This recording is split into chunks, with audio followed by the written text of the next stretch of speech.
Hey everybody, how's it going? I'm Sethum and welcome back to another video. I'm once again here in Ark, and in this video folks I am going to be redoing one of my guides, and this is on how to tame a Ravager. So the very first thing that we need to do is we need to figure out where these Ravagers are, and then of course after that we want to kind of stay at a distance, but we're going to build a trap for this. So this is going to be a fairly simple trap. It is going to be a multi-purpose trap as well, in the sense of you can kite them from a distance if they are within line of sight, or you can kite them on foot. So I'll show you exactly what we mean by that. So we're going to start out with a 2x2 foundation, and then we're going to use some of the stone door frames. So for this we are going all out on stone, just because of the fact that the Ravagers cannot damage stone structures. So we're going to go too tall here. We're going to go all the way around, and this will allow us to run and have the Ravager follow us into the trap, and then we can get out, but the Ravager can't. Now of course what is nice about this is at this height the Ravager naturally cannot get out, but once you have tamed it you can actually jump with the Ravager out of the trap, so you don't have to demolish it. It is a trap that you can rebuild or reuse over and over again. So you can set this up in a space that is known to spawn Ravagers, and from there on you can just reuse the same trap. So this is what it looks like on the inside. We're going to go out on the outside and we're going to put down some of the ramps. Now the ramps will allow us to more or less walk the Ravagers into the trap. So we'll do this. Two should be enough to go all the way into the ground like this. Now what is nice about this trap again is that if you want, you can have ramps going all the way around, so that means you will be able to kite Ravagers from any and every direction.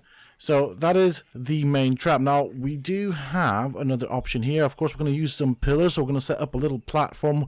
I'm going to show you how to use this trap in both ways as well. As I mentioned before, you can either kite them if they are within line of sight from a distance safely, or of course you can just go close to the Ravager, get its attention, then of course run towards the trap. So we're going to set up a pillar here like this. So we'll snap in it right where the door is, and once you have it set up, we will then go with several pillars tall. I normally like to go to 4, maybe 5, depending on how high you want to make it, but 4 is enough for this particular showcase video. And right at the top we are going to snap a ceiling, and of course to the ceiling we will then snap some ladders.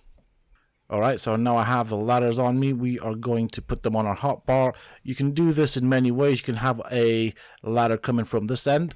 So you want to make sure you want to snap it on the outermost edge. Same thing on this end. So if we are going to climb up on the little platform up there from within the cage, you want to snap it all the way down. Now this one down here may get damaged, but you can of course replace it when you need to replace it. They're not that expensive to craft. So the way this works is basically you kind of walk up the ladder once you have kited the Ravager, or you can just kite it from up here.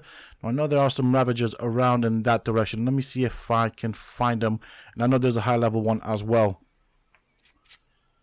Okay, I'm just making sure that the environment is clean. Very first thing that you want to do, you don't want to have any herbivores or creatures that the Ravagers may re-aggro on. So right there, these are my targets. You can see that right there is a 150 Ravager with a couple of other friends. So we're going to try and get that guy's attention. Now of course this may mean that we may most possibly get a whole bunch of them, but that's fine because we can take out the ones that we don't want and knock out the one that we want. So this is why we went with this size trap. We did hit it, so I want to make myself or position myself towards the center of the trap as much as I can. We wait for it. It will happen, they will come, and as you can see I have already gone through the troubles of clearing out the area to make sure that there are no herbivores. As you will see, they do tend to aggro on the carcasses and clear those out.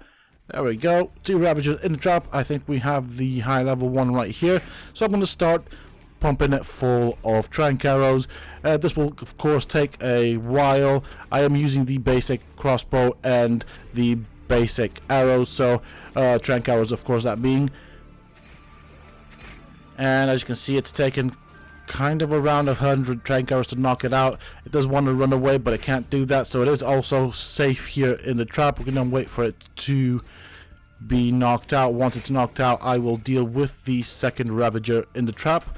Now, it's up to you whether you want to trank it. I would probably suggest killing it if it is a low level. I don't really want to tame low level creatures, just because I always aim for the end game content. But I'm just going to deal with this guy, and then we will access the inventory of the Ravager that we have knocked out. I want to make sure that the others are dealt with. And as you can see, the reason I want to deal with them is because they do tend to wander about. Now, there is a good probability, a good chance that they may end up wandering near the trap and then aggro onto me. So I don't really want any troubles from these guys.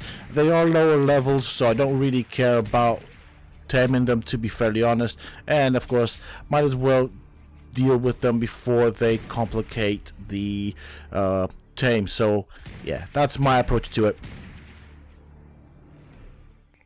Now, what do they like in terms of food? Their preferred food is the raw mutton, as you can see right here. But then the second one is the cooked one. And of course, third being the raw prime meat, and then the cooked prime meat. So this is what you want to be going for, especially if you are going for the high level ones. Meat in general is what you will aim for if you want the lower level ones, or if this is your starting out creature. So with that being said, I'm going to go with the raw mutton. Of course, this will take a bit of time, so I am just going to patiently wait here until my Ravager is tamed, and then later on I will show you the kiting technique, where you basically aggro the Ravager and kite it into the trap, then run out of the trap, just to show you that that works just as well. So this is a trap that has two types of bringing the Ravager into it. Okay, the Ravager is up, so that is pretty good. Once you have your Ravager up, you can then craft a saddle, put the saddle on it, and what's nice is that the Ravagers also have a little skin for their saddles, so of course you can actually put the skin on it if you want something a bit more different. So in terms of the saddle, you can craft that at level 47. This is what you will need in terms of crafting the saddle. So it's not that complicated to actually craft the saddle for these guys. And once you have the saddle, of course, you can then place it on your new tame and have a bit of fun with it. There is a good reason to have a Ravager. They're quite cool, and much like the wolves, they are a pack animal. They also deal bleeding damage, and that means it will slow down your enemy and apply a damage over time debuff. So very, very, very nice. They are very effective as a pack. Of course, you want to ride the pack leader and of course buff them with the buff that they have. So I'm going to put a saddle on my Ravager. I'm going to show you how easy it is to get the Ravager out. So this is the normal saddle. This is what it looks like, and then of course you can also put the skin on top of them. Getting them out is fairly simple. Just basically jump, and that's pretty much it. Now let me show you how to kite a Ravager on foot. So I know there's a Ravager there in that area. I don't want to get too close to it. I'm just going to make sure that everything's set up the way it's supposed to be, and I'm going to try and kite him from a distance. Okay, I don't want to get too close. I still want some distance between me and the Ravager. Okay, that hits, so I'm going to run towards the trap. And there's a trike that just spawned there. Brilliant. Hopefully this will not complicate the tame. Okay, we might be lucky here. Where is he? There he is. So I am closer to the Ravager, so he's going to focus on me. That's good. You might get hit once or twice. That's fine. When you do get the bleeding debuff, as you can see right there, you move a lot slower, but you can get out of the trap. And from this point forward, it's just like before. Knock it out, put food in its butt, and then you have yourself a Ravager. Now be careful at the top of the ramps, because of course, as you saw there, the Ravager can hit you. So at this point you can just knock it out. Now it's just a walk in the park. So what can a Ravager do? Well, we have the zip lines here, so it can go across the zip lines, whether they are the ones that you put down or the natural ones, and it makes it kind of cool. I also like the fact that it does jump, and once you are on the zip line, you can go up and down. You can actually sprint downwards, and there's like sparks that come out of its claws, which is pretty cool. I like that as an effect, and I'm just going to show you what a cool creature this is. And I told you in a pack, it is really efficient as a killer. Definitely want to be doing this. I actually think this is one of the more scarier creatures here on Aberration. Definitely worth respecting it and kind of keeping a distance from it. It's that bleeding thing that makes it really a nightmare to deal with, to be honest. And then we have another zipline over here. And with that said, you can get pretty easily up to a decent height, especially here on Aberration. Now, of course, you can transfer these out of Aberration into other parts of the game. And that's pretty much it for this video. Now, the trap that I showed you isn't just useful for the Ravagers. This is a general pitfall or drop-in trap where you can use this for quite a few creatures about the size of a Ravager. So you can do wolves, you can do a lot of hostile creatures.